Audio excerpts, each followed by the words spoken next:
एक हिंदूवादी छवि का सांसद जिसकी गाड़ी आजमगढ़ के एक रोड से गुजर रही थी। सुरक्षा की गाड़ियों के बीच में नेताजी की गाड़ी थी, लेकिन तभी गाड़ी पर पत्थर बरसते हैं, पेट्रोल बम बरसते हैं। जान बचाने की कोशिश होती ही है कि इतने में ही ऑटोमेटिक राइफल से गोलियां भी बरसने लगती हैं।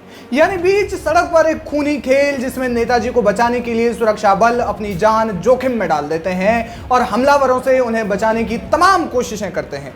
जवाबी फायरिंग भी होती है। फिर इतने में ही एक आईपीएस अधिकारी AK-47 के साथ हेलीकॉप्टर से घटना स्थल पर लैंड करते हैं और हमलावरों को खदेड़ देते हैं। तब जाकर सांसद को वहां से सुरक्षित निकाला जाता है। यह घटना सुनने में किसी फिल्म या फिर किसी वेब सीरीज का सीन लगता है मानो किसी नेता ने किसी गैंगस्टर पर कोई सख्त एक्शन लिया, फिर गैंगस्टर ने सोची समझी साजिश के तहत उसे जान से मारने का प्लान बनाया। लेकिन नहीं, ये कोई फिल्मी कहानी नहीं बल्कि ये हकीकत है। हकीकत उत्तर प्रदेश के मुख्यमंत्री योगी आदित्यनाथ पर हुए हमले की, जो उस समय गोरखपुर से सांसद थे। कहा जाता है कि मुख्तार अंसारी ने योगी आदित्यनाथ पर यह जानलेवा हमला कराया था।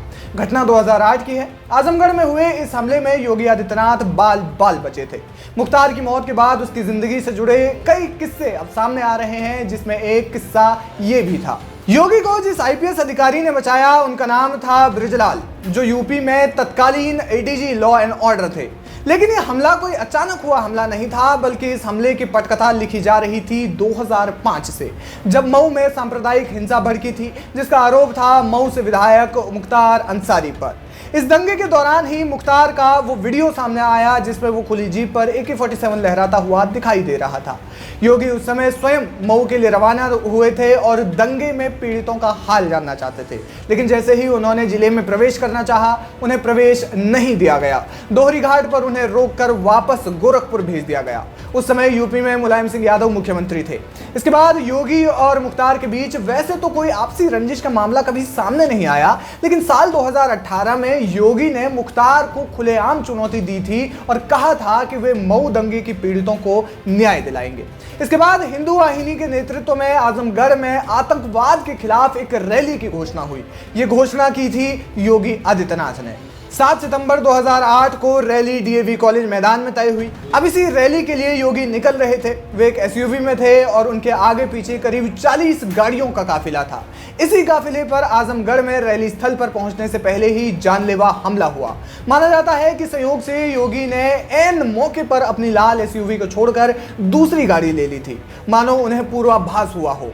हमलावरों को प्लान के अनुसार लाल SUV पर ही हमला करना था। उन्होंने किया भी, लेकिन योगी उस गाड़ी में नहीं थे।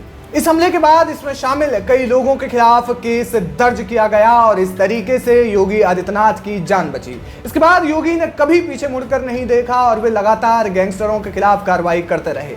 जब उनकी सरकार बनी और पहली बार वे उत्तर प्रदेश के मुख्यमंत्री बने, तो सबसे पहला कदम उन्होंने छोटे मोटे जो बदमाश हैं और इसके अलावा जो गैंगस्टर हैं उन पर लिया और उनकी धरपकड़ जारी रखी। उत्तर प्रदेश को क्राइम फ्री स्टेट बनाने की घोषणा की और इसके लिए लगातार कई कदम आगे बढ़ाए। VK न्यूज, राष्ट्र के नाम।